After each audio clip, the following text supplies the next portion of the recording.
बहुत समय पहले की बात है। रामपुर जंगल में एक बहुत बड़ा फलों का बगीचा था। वहाँ के पक्षी व्यापारी फल लेकर मंडी में बेचते थे और उसी मंडी में टुनटुनी नाम की चिड़िया भी फल बेचने आया करती थी। पर उसे मंडी के कुछ व्यापारी पसंद नहीं करते थे और उसका कारण था टुनटुनी का अच्छा व्यवहार, जिसके कारण ज्यादा से ज्यादा ग्राहक उसके पास फल खरीदने जाते थे और इसलिए वो पक्षी टुनटुनी के लिए तरह तरह की दिक्कतें पैदा करते थे, जिसकी वजह से उसको फल बेचने के लिए नहीं मिलते थे।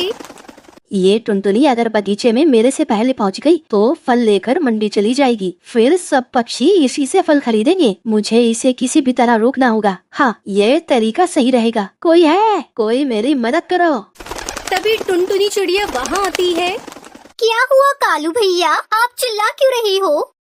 देखो ना टुनटुनी, मेरा बैल भाग गया है और मैं अपनी बैलगाड़ी छोड़ के उसके पीछे नहीं जा सकता। मेरी मदद कर दो, मेरे बैल को वापस ले आओ। तुम्हारा बहुत एहसान होगा मेरे ऊपर। हाँ हाँ कालू भैया, क्यों नहीं।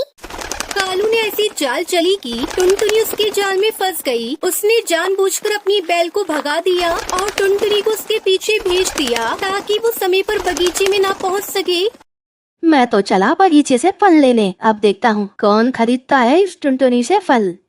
जब तक टुनटुनी बैल को वापस लेकर आई, बगीचे के सारे फल व्यापारी पक्षी ले जा चुके थे। टुनटुनी बचे हुए थोड़े बहुत फल लेकर मंडी में चली जाती है, लेकिन कालू कौवे की बैल को पकड़ने के चक्कर में उसका बहुत ज्यादा समय बर्बाद हो गया था। वो आज भी मंडी देरी से पहुंची।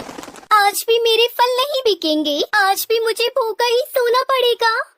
टुनटुनी दुखी होकर वहाँ से चली गई और उड़ते उड़ते नदी के बीच में लगे एक पेड़ के नीचे बैठकर रोने लगी।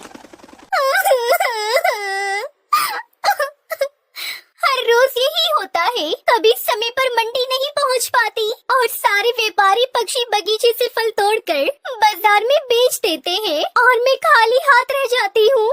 टुनटुनी के साथ रोज रोज यही होने लगा। वो रोज फल लेने बगीचे की तरफ जाती, लेकिन व्यापारी पक्षी रोज उसे किसी न किसी काम में उलझा देते थे, जिससे वो कभी भी सही समय पर बगीचे में नहीं पहुंच पाती थी। हर रोज वो इसी तरह से दुखी होकर उसी पेड़ के नीचे बैठ जाती है। तभी एक दिन उस पेड़ से आवाज आती है, टुनटुनी, अरे ओ टुनटुनी।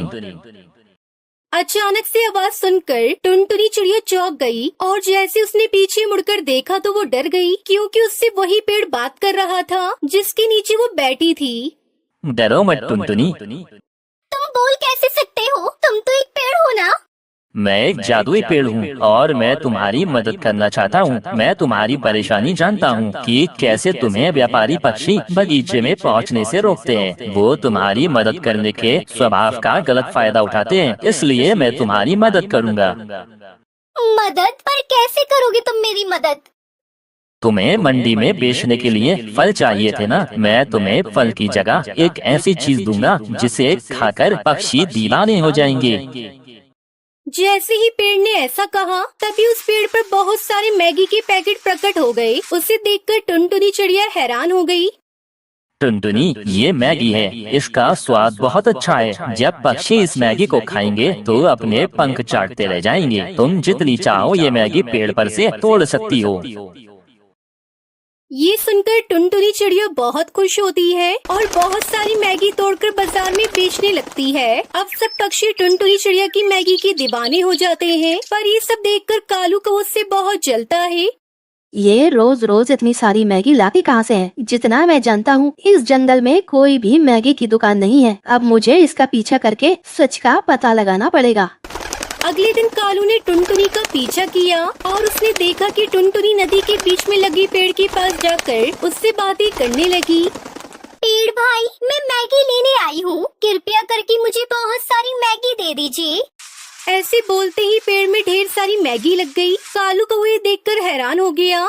अच्छा, तो ये है असली राज टुनटुनी की मैगी का। ये जादुई पेड़ उसे मैगी देता है। ये देखकर कालू ने एक योजना बनाई। अगले दिन कालू भी उस जादुई मैगी के पेड़ के पास गया।